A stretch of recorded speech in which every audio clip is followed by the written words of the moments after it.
Hello everyone, welcome to your channel. Today we'll be discuss about mycology और mycology में हम पढ़ने जा रहे हैं सिस्टमिक माइकोसिस के बारे में।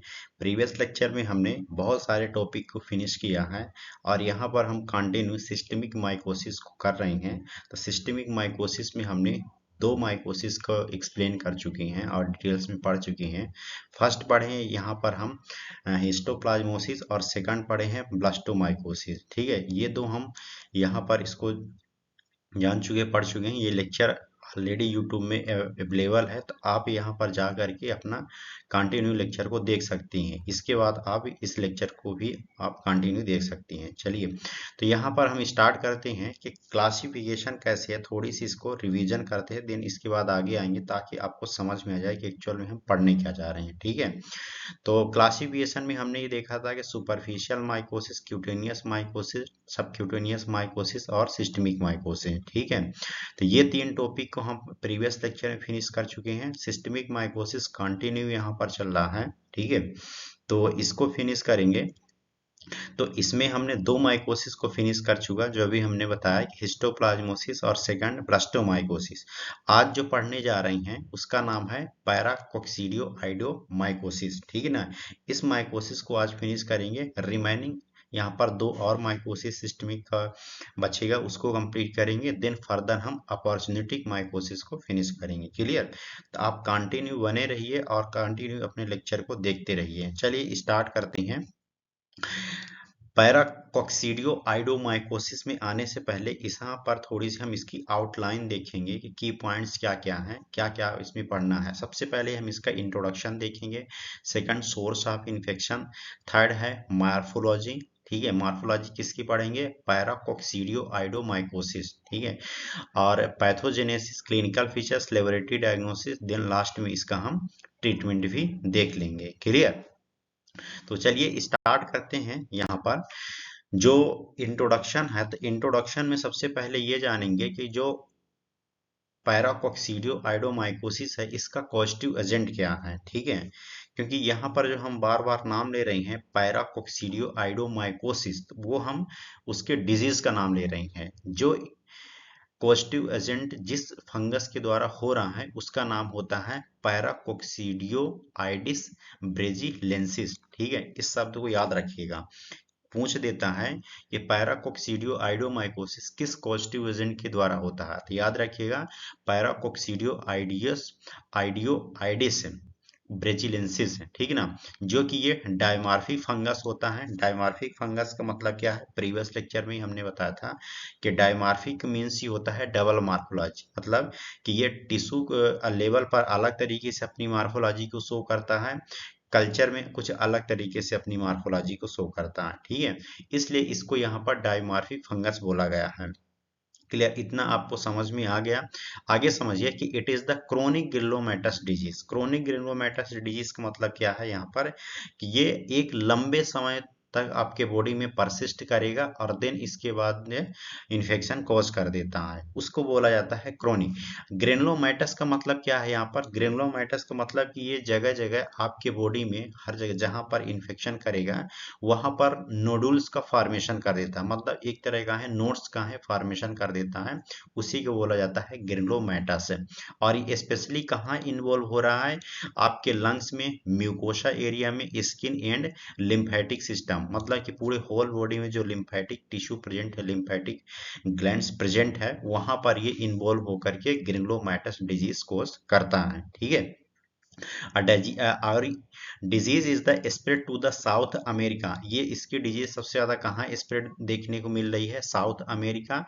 It was formally called the south American histoplasmosis, इसलिए इसका नाम जो है तो साउथ अमेरिकन हिस्टोप्लाज्मोसिस कहा जाता है। तो इसको भी याद रखिए, क्वेश्चन पूछ देता है कि South American histoplasmosis is also known as, that is क्यों, क्योंकि पैराकोक्सीडियोआइडिस ब्रेजिलेंसिस के द्वारा हो रहा है और फॉर्मली ये present in the South America. ठीक, इतना आप समझ गए।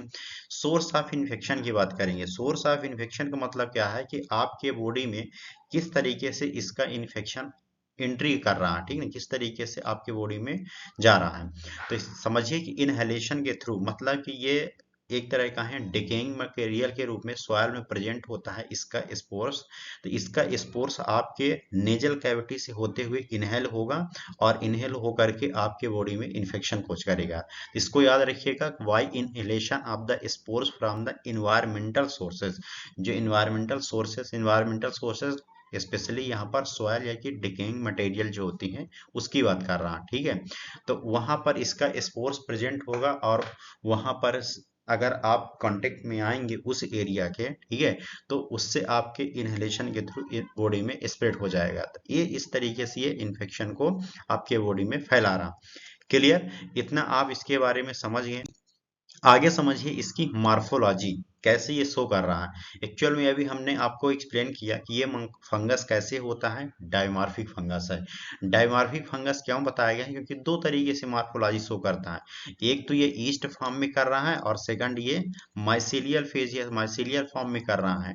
तो ईस्ट फॉर्म में जो ये कोज करता है तो with multiple word in the tissue in a culture at the 37 degree Celsius. कहने का मतलब यहाँ पर ये है कि अगर आप इसको इनोकुलेट कर रहे हैं और इंक्यूबेट कर रहे हैं और उसका टेम्परेचर आप 37 डिग्री सेल्सियस दे रहे हैं, तो उस कंडीशन में क्या हो रहा है कि ये अपनी जो मार्फोलॉजी है तो ईस्ट के फॉर्म में शो करेगा। अब जब ईस्ट के फॉर्म में दिखाई देगा तो इसका कैरेक्टरिस्टिक कैसा रहेगा, कुछ इस तरीके से आपके नजर आएंगी। ये जो एरिया पूरा नजर आ रहा है इस तरीके से ना, यही होता है इसका ईस्ट फॉर्म। और ईस्ट में ये कैसा होता है, मेराइन, ठीक ना, कैसा होता है मेराइन वेल के रूप में। मेराइन वेल का मतलब ये होता है कि जिस तरीके से जो जहाजें होती हैं उनकी जो वेल होती है, ठीक है ना, पहिया जिसको बोलते हैं, तो उसी तरीके से ये अपनी मार्फोलॉजी को शो करेगा ईस्ट के फॉर्म में, या कि इसी का नाम होता है पायलट व्हील अपीयरेंस है। तो ये दो शब्द याद रखिएगा, क्योंकि कभी कभार कंपटीशन में क्वेश्चन पूछ जनरेट हो जाएगा, पूछ देगा कि मेराइन्स व्हील या कि पायलट व्हील अपीयरेंस किस फंगस के द्वारा अपीयर होता है। क्लियर?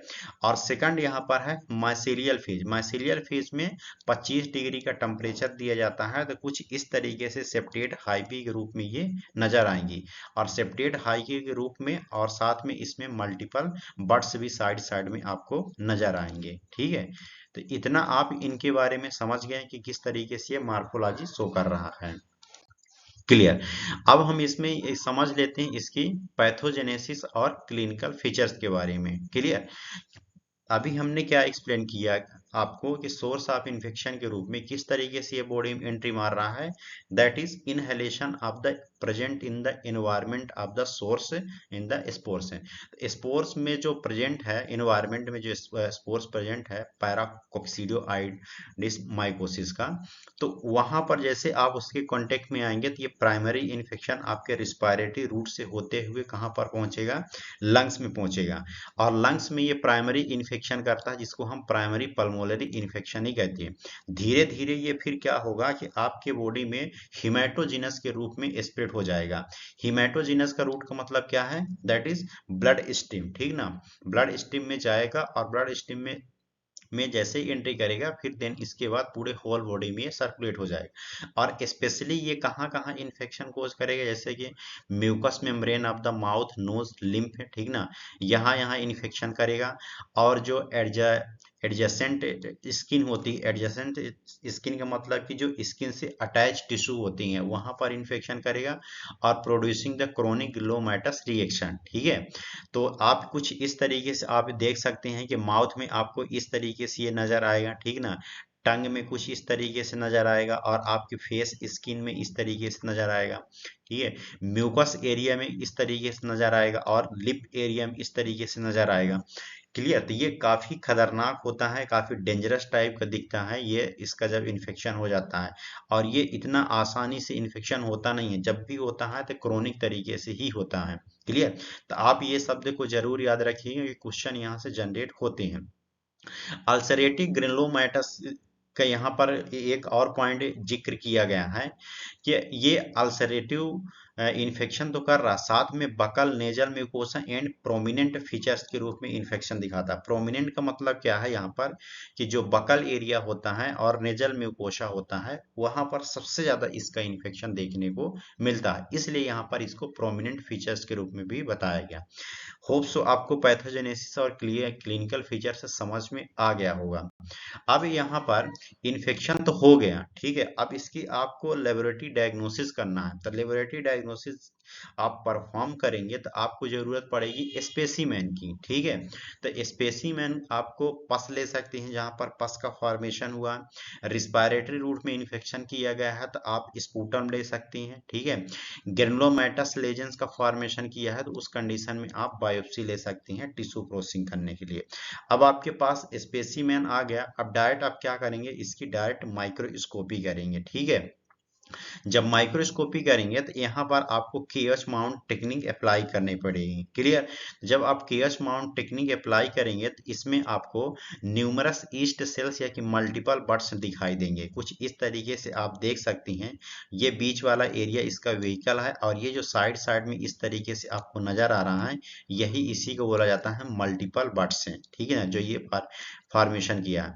और न्यूमरस ईस्ट आपको दिखाई देंगे, बहुत सारी संख्या में ईस्ट का फॉर्म आपको जो है नजर आएगा। साथ में आप इसकी टिश्यू बायोप्सी अगर लिए हैं तो उस दौरान पर H&E स्टेनिंग या कि पास स्टेनिंग करके भी आप देख सकती हैं। उस दौरान आपको टिपिकल सेल्स और मल्टीपल बर्ड्स नजर आएंगे कुछ इस तरीके से, ठीक है। तो इतना आप याद रखिएगा कि जो पैराकोक्सीडियो आइडिस माइकोसिस होता है वो किस तरीके से मार्फोलॉजी के रूप में माइक्रोस्कोपी में शो करता है, क्लियर। होप सो आपको इतना समझ में आ गया। कुछ इसके लिए स्पेशल और एडवांस टेक्निक भी अप्लाई की जाती है, जिसमें से इसकी आप कल्चरिंग करेंगे तो कल्चरिंग में आपको क्या करना है, आपके पास स्पेसिमेन आया, इनोकुलेट करिए एसडीए अगार मीडिया पर और उसको इंक्यूबेट कर दीजिए आप 25 डिग्री सेल्सियस में। तो उसमें आपको जो होता है माइसेलियम फेज नजर आएगा। हमेशा याद रखिएगा कि 25 डिग्री सेल्सियस में माइसेलियम फेज ही नजर आता है और 37 डिग्री के टेम्परेचर में आपको ईस्ट फेज नजर आता है, ठीक है। ये चीज को आप समझना पड़ेगा या कि समझ गए होंगे।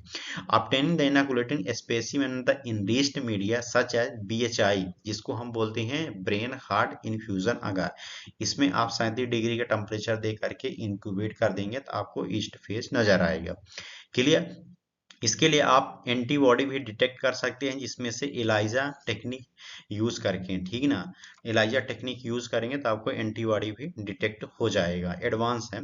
इसके लिए स्किन टेस्ट भी परफॉर्म किया जाता है, जिस तरीके से हमने प्रीवियस लेक्चर में बताया था कि स्किन टेस्ट अप्लाई किया जाता है हिस्टोप्लाज्मोसिस का, उसी तरीके से यहाँ पर पैराकोक्सीडियो आइडिस माइकोसिस का भी स्किन टेस्ट किया जाता है। वही टेक्निक अप्लाई की जाती है जिस तरीके से आप मोन्टेस्ट टेस्ट करती हैं, ठीक है। तो वही टेक्निक इसमें भी अप्लाई की जाती है। एक्चुअल में यहाँ पर डिमोन्स्ट्रेट क्या करते हैं कि delayed hypersensitivity reaction against the paracoccidioides antigen, ठीक ना। मतलब कि पैराकोक्सीडियो आइडिस एंटीजन जो होता है उसके अगेंस्ट में आप डिलेड हाइपर सेंसिटिविटी रिएक्शन को डिटेक्ट करती हैं, क्लियर।